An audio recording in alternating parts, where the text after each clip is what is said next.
What's up everybody? Welcome back to the New 9 Golf YouTube channel and welcome back to our driver bracket challenge. We're at our last semifinals where we're putting the Callaway Rogue ST Max LS up against the Taylormade Stealth Plus. I'm so excited to see which one of these drivers is moving on to the finals. Let's check it out. All right, so I got into a bit of a war in the comments section on either Instagram or YouTube talking to someone about driver head-to-head comparisons. They were saying that they would rather see data from a robot instead of a person like you or me hitting the ball. Well, I don't have a robot at my disposal, but I have the next closest thing.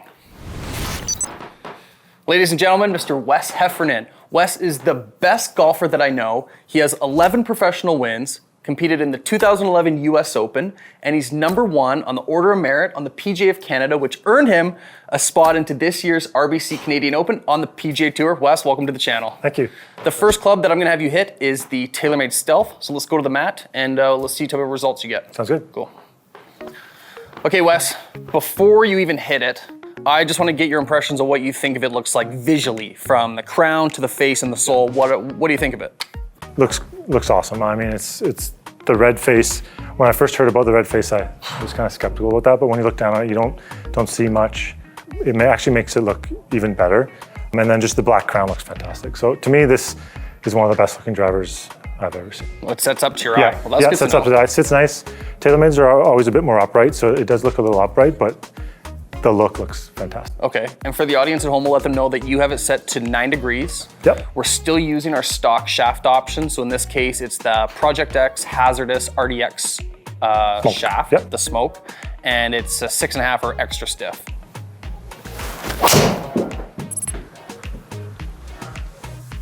Well, first swing of the session, 173 ball speed is humbling because it takes me my entire session and all of my weight to get to 173, so that's a pretty good start. 2000 spin, 311 carry with a 344 total. This is our best drive. Yeah, his miss hit is my best drive, no question. So far you've swung a couple. Yeah. What's your first impressions of feel and sound? So the feel of the face is pretty muted, which I kind of like. Drivers have tended to be loud. I think lately they've gotten better, but to me it's pretty soft feeling, which is kind of a cool feel. It doesn't sound like you're smoking it, but to me I like the muted, dull kind of feel. Nice. Okay, well let's see a couple more. Okay. I'll let everyone know too that we are using a TrackMan like always. We're also using a Pro V1X, which is the ball Wes would typically use, right Wes? Yep. And it's the RCT ball, which is specific for TrackMan. Yeah, we're getting, like, the spin's been fluctuating Yes. a lot with the Stealth, right? Yep. So in your professional opinion and all of your years, Yes. professional golf, how much difference does the head make versus the shaft when coming to spin? So that missed their shaft to me. I mean, the head, obviously the loft will affect that, but a lot of that's the shaft too.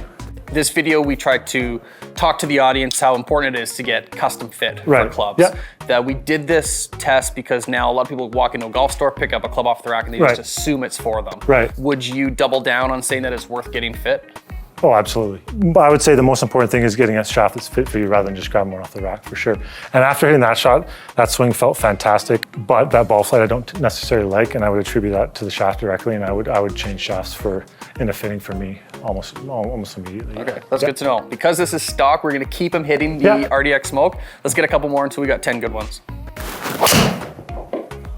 What's the driver that you currently have in the bag? I have a Ping G410 LST. So I'm glad that we have you on this one because you play Ping, so you're not biased to Correct, Taylormade or yeah. Callaway. Yeah. What's your affiliation with Ping? It's just a driver I tried and I liked. Yeah. That's fair. Yeah, super forgiving. So yeah, I've been using it for the last few years. Yeah. Awesome, Yep. cool. And there's one I towed a bit, so you're asking about forgiveness. It still went pretty well. Yeah, 321 Yeah. toe weed, not bad. So consistent. We'll let everyone know too that in Calgary, Alberta, where we're filming, we're about like 3,400 feet elevation. So if some of these numbers look inflated, that would be why. But like I said, Wes is our robot for the day. So The ball does like to fly here. yeah, it flies, but he's pumping it. So good on Wes for sure.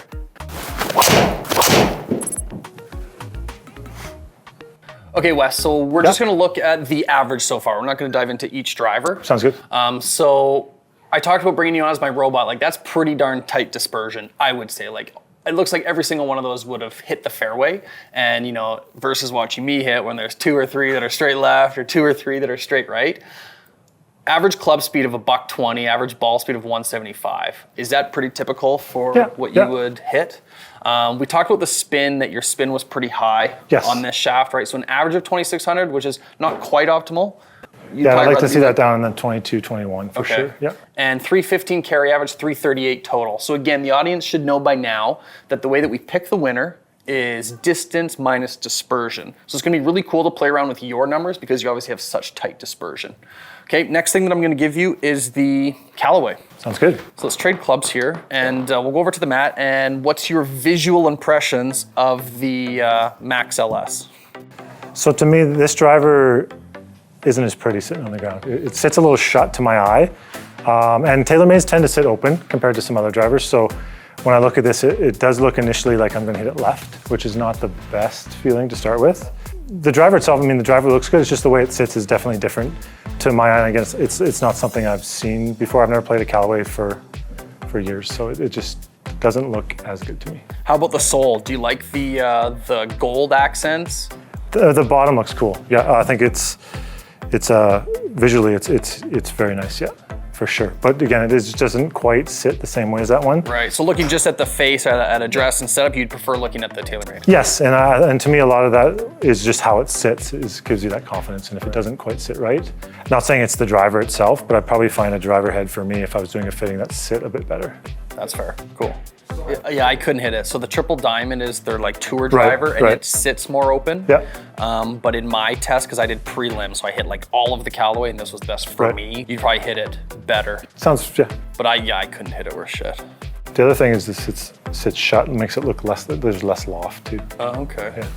All right, so Wes, the shaft that we have in there is the Mitsubishi Tensai. Yep. Should also be extra stiff, and this is one of their stock shaft options. Have you hit this shaft before?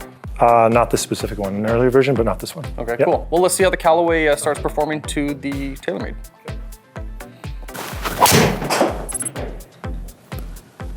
Good start. That's probably the most left you've been yet. Yes. And you called that too. You said even just looking at the club face that you feel like it's gonna go to the left. And much lower launch there, so that's why I didn't go as far. Interesting thing is the ball speed was almost the highest so far. Yeah. So Wes, before you started hitting, you were saying that the driver that you play is tipped. Yes. Can you kind of explain to the audience what it means to tip a driver and how this might feel different? So when a shaft comes, it's uncut, it's usually 46 inches. So if you cut some off the bottom, the tip, and it just makes it feel stiffer. Okay. So you can feel it right away in holding a shaft that hasn't been tipped? Not necessarily holding it, but just swinging it for sure. That's fair. Absolutely. So a shaft that's too soft, in this case, this one feels too soft to me. I can just feel it a little lively, and I feel like I can't square up the face as easy. Gotcha. I think this setup in this driver is definitely faster. Why do you think it's faster? I don't know. I'm not sure. Interesting. Well, that's why we're doing these tests. It could be the shaft and head combo. Okay. They're the same length, so it's not length, but. How does this sound and feel compared to the Taylormade? That feels better. We're getting less spin here, so to me, I think this feels like this is, even though they're both set to 9, this one looks like it has less loft to me. So I think we're getting less loft with this one. I'm getting lower launch with this one. Gotcha. It's 179. There we go. 123 club head speed, 179 ball speed. That's pretty good. And I would say usually when I'm practicing driver, I'll do 5 or 10 of those where I just go as hard as I can. Okay. Yeah. That's good for all you amateurs watching on the couch at home, that it's okay to sometimes swing as hard as you can. And I think a lot of times if you're practicing that, you pick up speed just because you're used to starting to amp it up a bit. That's fair. I like it. So the biggest thing with this driver is I feel like I can't be as consistent because it just doesn't quite feel right. So the good ones have been better, but the bad ones have been way worse. Worse. Yeah. And I attribute that to just the look of the head and that the shaft is a little bit off for me. There's 180. There it is. Welcome to the club, 180, Mr. Wes Heffernan. It's good for an old guy too.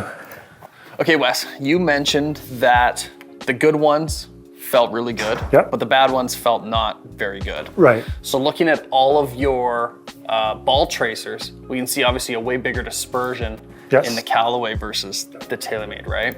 We'll go through your averages. So you got to your club head speed and ball speed, I think up. So yeah, they each went up about 1 mile per hour. Spin came down, Yep. 300 RPM, and your carry and total distance both went up. But because this is a accuracy and distance challenge, it's gonna be interesting to go through each one of your hits to find out Right. which driver won. Right. Before looking at the numbers, Yep. which one do you think is moving on to the finals? I would say Taylormade, because if you told me I had to hit this 330 and get in the fairway, it would be that one for sure. The Taylormade, cool. Okay, we're gonna take our quick patented math break to find out in Wes's bracket which is moving on, and then I'm gonna hit them so I can complete my bracket. 114.9. Sweet. 11.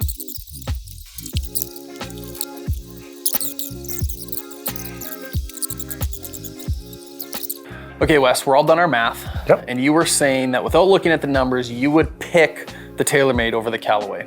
Yes. And being a professional, you could dial this down to get even better numbers and tighter dispersion, right? For sure. And I think the other thing is that one had, my miss was one way. This one was both ways. Two-way miss, for sure. Let's start with the Taylormade because that's what you thought was gonna win, Yep. okay? So the number that we got after doing our math is 318 yards, 0.11, 318.11, okay? Okay. The Callaway, the row comes in at 323.23. So I think because you were hitting it just a little bit further and still had obviously tight dispersion, that ended up winning in your bracket. Okay. We've come down to the conclusion that these shafts probably neither are for you. Correct, But yep. we're showing the viewers what's possible with something just off the rack. Now I'm gonna hit it to find out what's gonna move on in my bracket. Wes, thank you so much for having me. coming onto the channel. Wes is the owner of Dynamic Motion, so if you're in the Calgary area, go check out Wes and his team would be more than happy to help you out, I'm sure. Absolutely. Wes, good luck on playing in the Canadian Open. Thank you. And thanks again for coming on the channel. Thanks for Really having me. appreciate it. All right, guys, let's go hit some balls. All right, guys, that was super humbling to watch Wes. If you want to see more cameos like Wes, smash the subscribe button, turn on post notifications. You can see all of our videos. We've got a lot of cool stuff planned for you guys, the viewers. Okay, it's time to find out which one of these drivers is moving on in my bracket. It was cool to see Wes's numbers. Now let's see how my numbers hold up. First, I'm gonna hit the Stealth Plus. And it's time for my favorite segment, driver time lapse.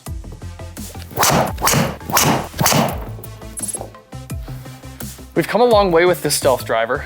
Hey, from when we did the first review to the bracket or the prelims to getting it all the way to the semis, I feel like we have a bit of a relationship with this thing.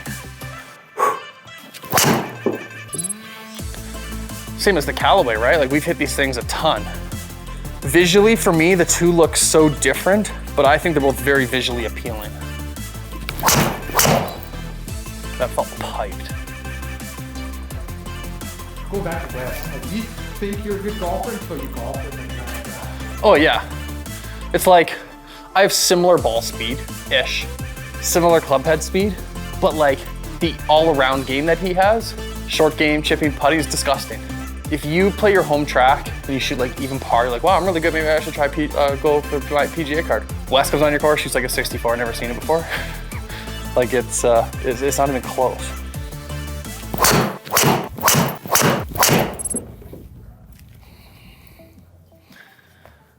Okay, here's 10 that I'm happy with. The shaft's been good for me. It's been pretty optimal at like 2,500 RPM. Average carry 309 and the average total 336. Now it's time to see how the Callaway matches up. Rogue ST Max LS. Yeah, Wes said, you know, it looked closed to him. Now maybe, I don't know if it's like power of suggestion that I think it looks closed now, but I guess we'll see how it works. Time lapse.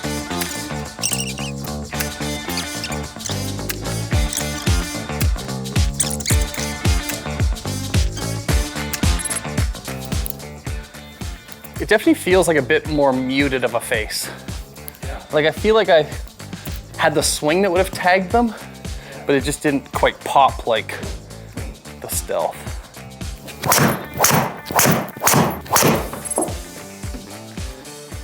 Okay, an accurate one finally. Okay, we got 10 of each.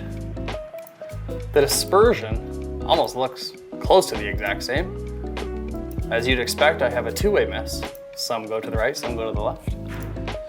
Let's look at the averages. Average carry, 298 with the Callaway, whereas average 303 with the Taylormade. Average totals, 326 and 334 with the Taylormade. So looking at the averages, I'm leaning towards Taylormade, but that's why we do the math, so math break.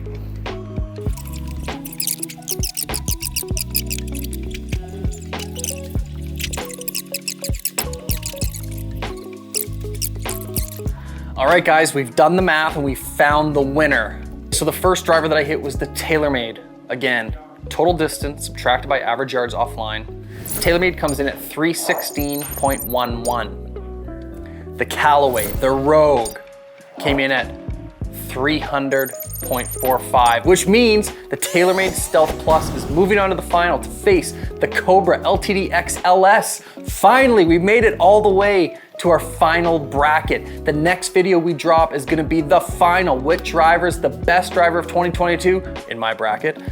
The Taylormade Stealth Plus or the Cobra LTDx LS. I'm so excited. Before you get out of here, smash subscribe, turn on post notifications so you can see when that video is gonna drop. We have so much cool stuff in store for you guys. I really appreciate every single one of you that supports our channel. Thanks again, we'll check in with you next time.